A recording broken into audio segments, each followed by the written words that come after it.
I'm Stephanie. I am a faithful follower of Jesus Christ, and my issues are codependency, grief, and control. So thank you so much for letting me share my story with you guys. So I had a pretty typical childhood. My parents were divorced when I was 5. My father was really not that active in our lives, but I was blessed with an amazing mom. I had 4. There were 4 of us, 3 older brothers, so I was a tomboy, and she played both roles really well of mother and father. So even though we may not have had a lot material things, we were just full of tons of love and many incredible memories. I did not grow up in church. My mom had grown up in church and was raised that way.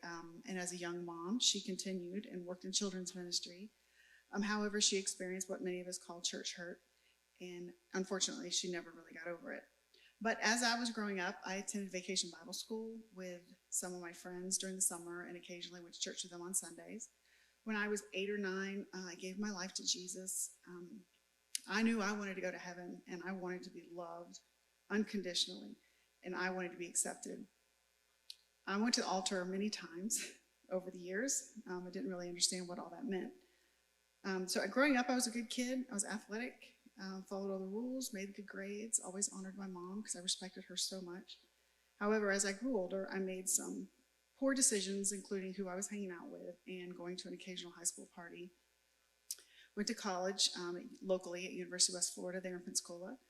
Many of my friends were able to go away to school, but I lived at home so I could work while I attended school. In the summer of 1990, I was 19 years old. My father took his life. I remember it was soon after Father's Day. When I went to the house, my Father's Day card was still sitting on the coffee table. I held a lot of anger for what he did and tons of guilt for the things I could have done. I should have tried harder to build a better relationship, be a better daughter, somehow give him a reason to want to stay.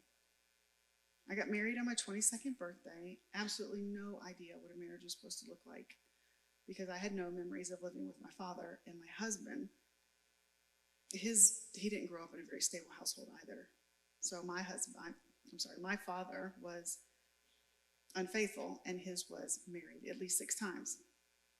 Each wife was a little younger than the previous one. He worked in construction and traveled a lot with his dad's company, so he was gone a lot. We were blessed with 2 beautiful children. Scotty was born in 96 and Sierra in 1999. We bought our first house in 1997. All was great, happily married with a home, 2 kids, a boy and a girl, good jobs. Everything seemed to be going great. But before long, his routine became evenings in a garage with a 12-pack of beer. So there were nights that we didn't see him at all. Kids and I, we did find church. We got involved. I taught Sunday school in Awana. Kids were enrolled in a Christian school, so it was really important to me to have the kids in church and to continue to learn about God. Scott never went with us, so things just got harder at home, but I didn't really let anyone else know that, but my family always knew. So years of therapy and what I know now, I was actually in an abusive marriage. It was never physical. It was controlling and manipulating. I was constantly judged and accused of things that I didn't do. So I would always apologize, no matter what, whether I needed to or not, just try to keep the peace and get peace in my house. Then I would second guess everything or constantly think of everything. Was the tone of that text misunderstood? Was I speaking in a way that could be misconstrued, or anything that he could have thought that I was doing wrong? So conflict was something that I avoided at all costs. Home was super stressful and uncomfortable. Like I said, we were walking on eggshells. I just became more accommodating, just make sure everybody's happy. Somehow that was my job. I had to make sure the kids were happy, make sure my husband was happy, everything was happy. All of that made an impact on the kids. So my son, he longed for a relationship with his dad, which he didn't know how to have one with his kids. My daughter spent more time in her room. So I kept thinking of how I could have made things better. So, the what ifs that you always think about, it's hard not to think about what you could have done differently. So in March 2013, we were in this horrible boat accident. My father-in-law had this cigarette boat where it's one of those really loud boats that just goes really fast. So we all went for a ride on that. Scotty wasn't with us because he was feeling sick that day, so I stayed with my mom. And so we just met at the beach and went for a ride. As he was going over wakes, he really wasn't going very fast. He came down and the boat just fell apart, just a million pieces. And we all were knocked unconscious and woke up underwater. I just remember thinking, swim to the light. You know, when you wake up and you don't know where you are, it's just really creepy. So then when I came up and broke surface, the first thing I thought of was my daughter. Of course, she's with me and I'm screaming her name. So she comes up and she's kind of in a daze. She's got blood on her face and she couldn't really kick. And I was just trying to keep her above water. So we're looking for pieces of the boat that were actually floating until they sunk, until we could get picked up. And she kept saying, I really can't kick my legs. Come to find out later, we'll talk about her injuries and we'll know why. So my husband, Scott, he had a piece of boat hit him in the jaw. It broke him into like several pieces. He lost most of his teeth. He also had an open compound fracture of his tibia. My daughter, she had a deep laceration on her head, broken hip in 3 pieces. Her back was broken, her femur, and she had this open wound on her side. And amazingly, I was just bruised and swollen, had some nerve damage on my face that eventually healed. I got an infection in my leg, antibodies took care of that. And so I was the one who was keeping everything going and trying to take care of everybody. So we ended up in a couple different hospitals. My husband stayed locally. This was in Pensacola, and my daughter was jetted over to UAB because her injuries were so severe, which was a blessing because those surgeons and doctors and that whole team of people were just absolutely amazing. But before I left, I had to do something really hard. So my son was at my mom's house, and I had to go over there, and first of all, I had to tell him everything that happened. And because in that boat, my father-in-law, his pawpaw, died. So they weren't able to resuscitate him. So I'm having to go over there and say, okay, well now I'm gonna have to go to Birmingham and Sierra's gonna have all these surgeries. Your dad's in the hospital doing this and your pawpaw's died and now I gotta go. So it kind of just left him in such a lot to carry. He had other family members to lean on, but not us. He was 16 at the time. So Sierra was non-weight bearing. She was fine. Put her all back together. She's got lots of metal in her body. But she could walk, but she couldn't stand or move pretty much for like 3 months or so. So we had to carry her everywhere from wheelchair to bed to wheelchair. We just set up the dining room so that we could take care of her. She had a cast all the way from her hip all the way to her toes, and that was the most cumbersome thing, I think, for her. She never really complained except for trying to get comfortable with that big hot pink cast. So Scott had several surgeries on his leg, numerous dental appointments. He had to rebuild his teeth. That was like never ending, trying to get everything to heal and his teeth pretty much redone. At this time, he was on 2 medications, one for his jaw and one for his leg. In the meantime, I helped take care of Scott and Sierra. I ran a business that was struggling, and we inherited it because my father-in-law passed away. I also had to deal with the estate. It was just a lot of chaos. Scotty kind of got pushed to the back burner. I have a lot of guilt associated with that. He began to self-medicate. So he explained to me that his emotions and feelings are just more intense than a normal person. That's how he described it. And so he was self-medicating, started with marijuana. And it wasn't long until he ended up in his first rehab. So at this time, Scott now is addicted to pain medication, and Scotty is experimenting with drugs.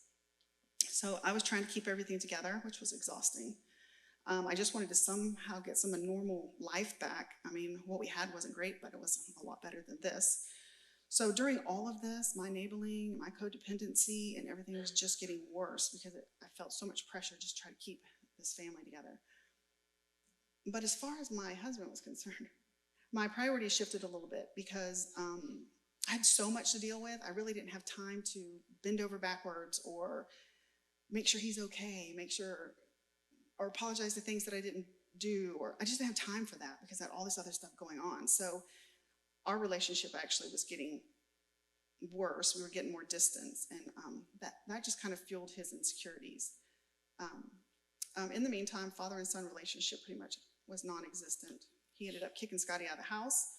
He moved in with my mom where he OD'd on fentanyl, but he ended up in the hospital. So you think, okay, this is going to be it for him. This is going to be his bottom because here he almost died. So everything's going to be normal. He's going to get the help he needs. Well, I was wrong. just didn't register. So during all this time, I prayed for healing for everybody. I was so thankful I didn't have injuries, that somehow I was the one that was going to have to keep it all together.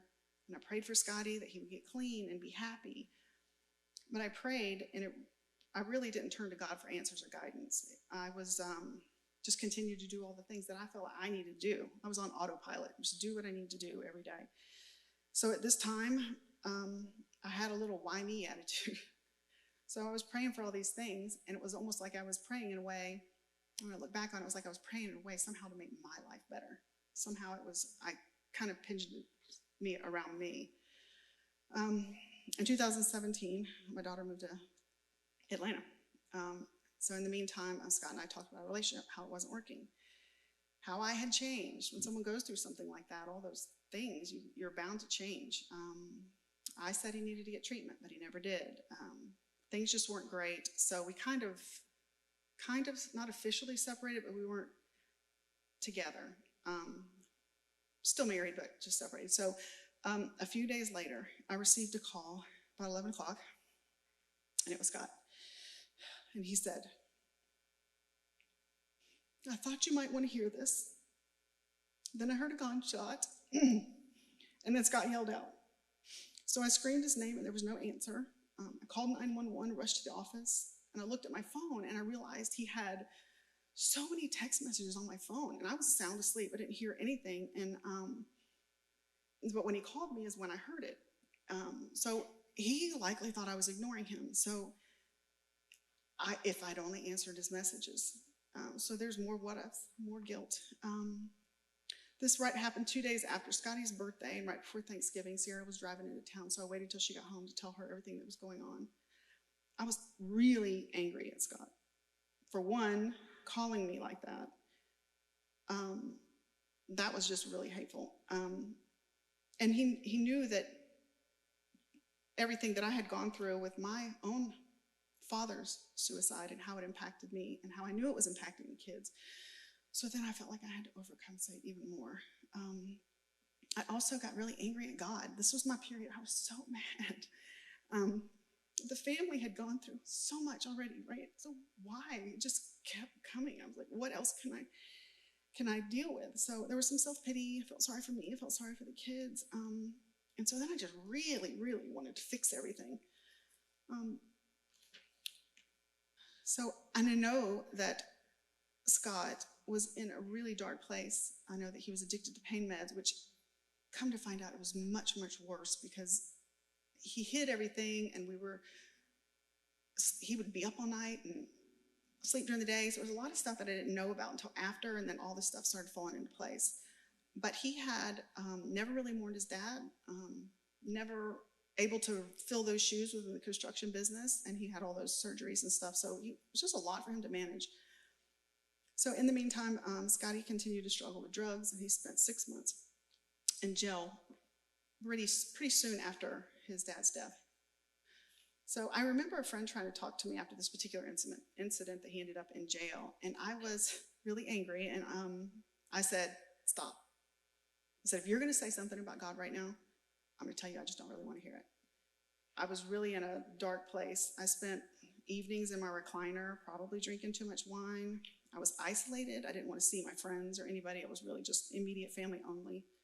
So then I was pretty much depressed. So then people would sometimes say to me, knowing everything I've been through, I was like, "You are the strongest person I know." And I know that people mean well when they say that, but they had no idea what was really going on inside. And I did not want to be brave. I didn't want to have to go through that. I just had no choice. But later, I realized that Jesus was right there with me the whole time. He was walking with me the whole time. I just wish that I had leaned into that back then. So I decided enough was enough, and I'm moving to Atlanta, of all places, right? But I was in a realtor, and real estate business was good, so I thought that's a good, smooth transition.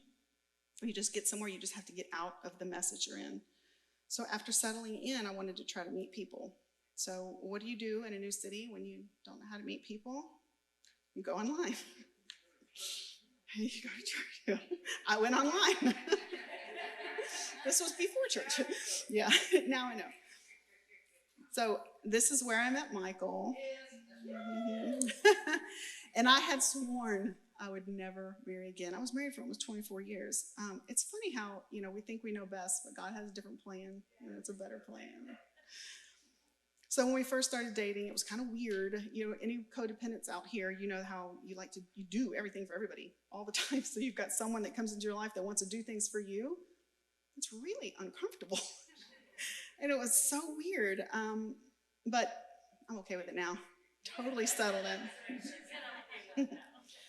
So I am 100% sure that God put us together for what's to come. It's really kind of amazing when you see God at work, and you can look back on things and you're like, oh my gosh, that makes so much sense now. That's why that worked out that way. And I can't tell you how grateful I am for Michael, because he really helped me with what's coming next. So in the meantime, I'm still enabling. I'm doing all this stuff. Scotty's in prison at this time. He's had a 3-year sentence from run-ins with the law, some drug-related charges. There was not anything like super violent, but you know how they just kind of add up, and then they just for whatever wasn't clicking. So that's where he ended up. So I felt bad. I always felt bad for the hurt that Scotty had and the Sierra had.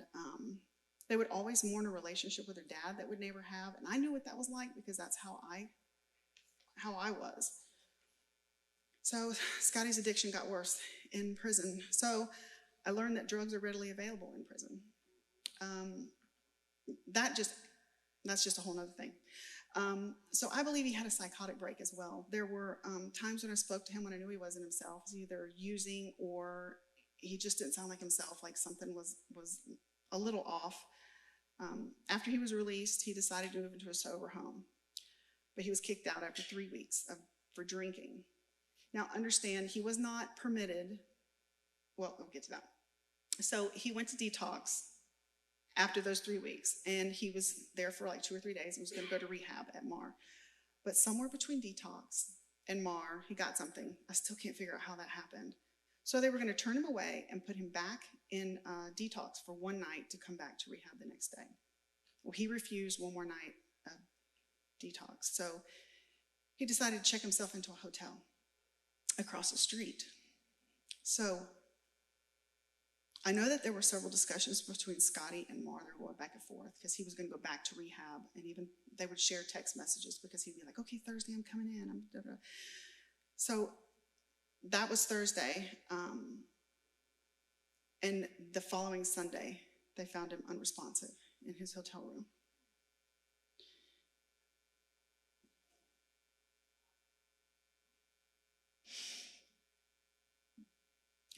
So I wondered if he was having one last night, before going to detox.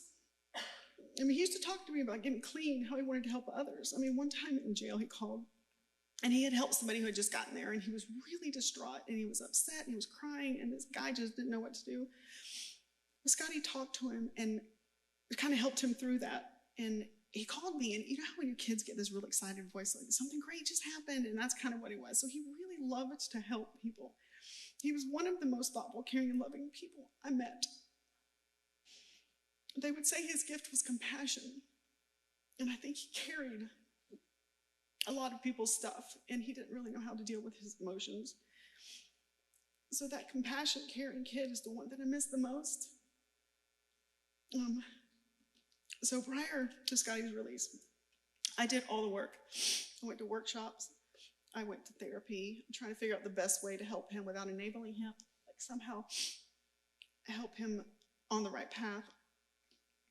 I had set boundaries, and I had learned that if he was using, he couldn't come back to my house. So I was trying to find other options for him, because he was constantly using in prison, and he just wouldn't stop.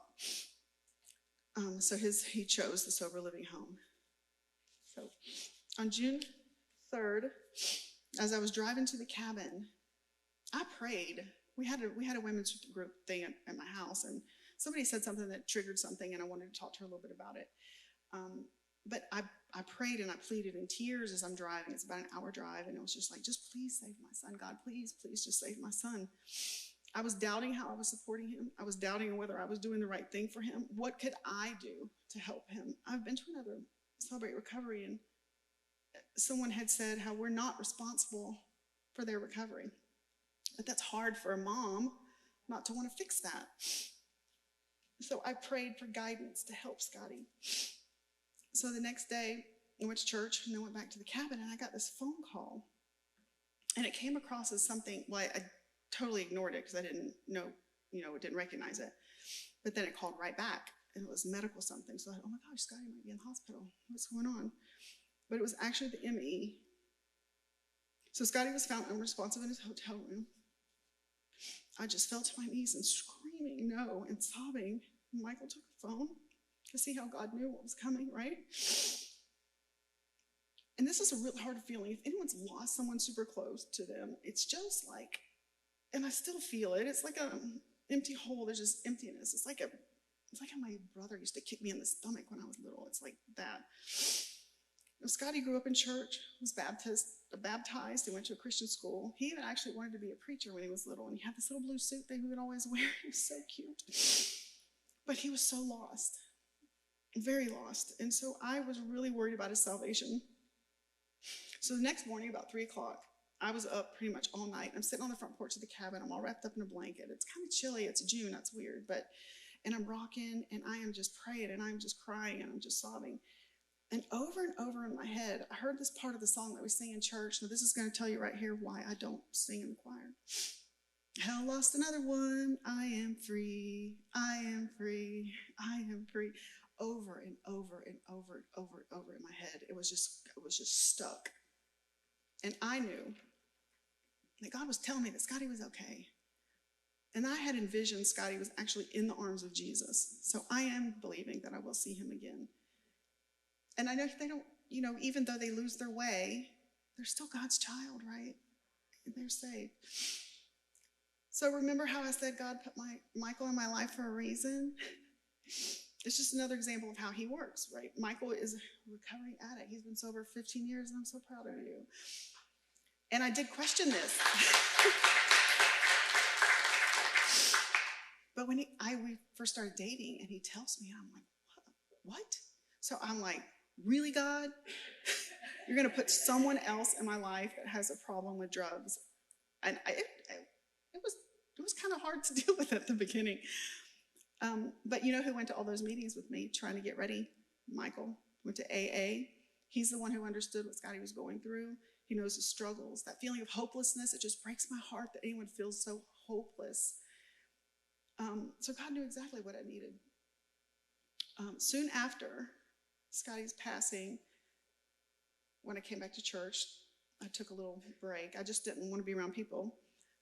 There was a period when Pastor Allen was on sabbatical, and 3 different pastors had similar, very same messages. Like God was talking to me, Pastor JB and Pastor Tyler and Dr. Rice. Proverbs 3, 5, and 6. You guys probably know this. Trust in the Lord with all your heart and lead not into your own understanding. In all your ways submit to him, and he will make your path straight. So even when we don't understand him, it doesn't make sense at the time, just trust him. Romans 8, 28. Yeah, for we know that in all things God works for the good for those who love him, who that have been called according to his purpose.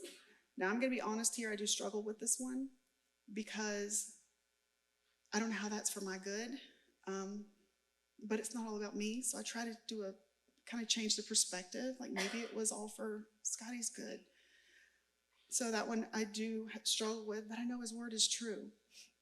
So when I find myself halfway down a rabbit hole, which is often enough still, and it probably will be for the rest of my life, I try to change perspective. Like Scotty, there's no more suffering.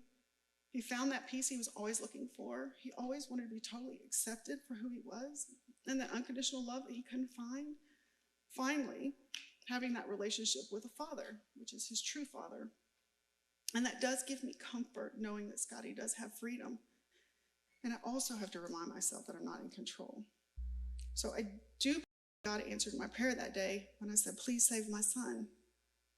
He did that. He just didn't do it the way that I wanted. But his ways are higher than ours, and we just need to trust him with that. I do know that he will not lead us into meaningless trials or situations. The difficulties come to us all, and he says we will have troubles, but they're meaningful, and I'm searching for that meaning still. So how can I use this? I know that through all of this, my relationship with Christ is much deeper.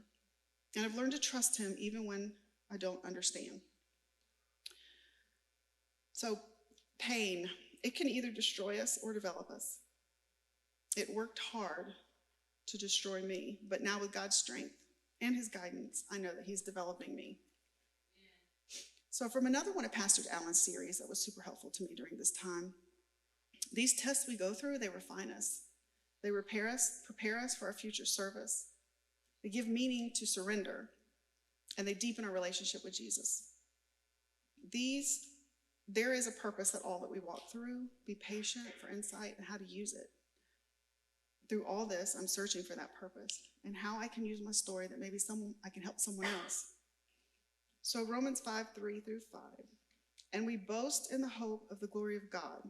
Not only so, but we also glory in our sufferings, because we know that suffering produces perseverance, character, hope.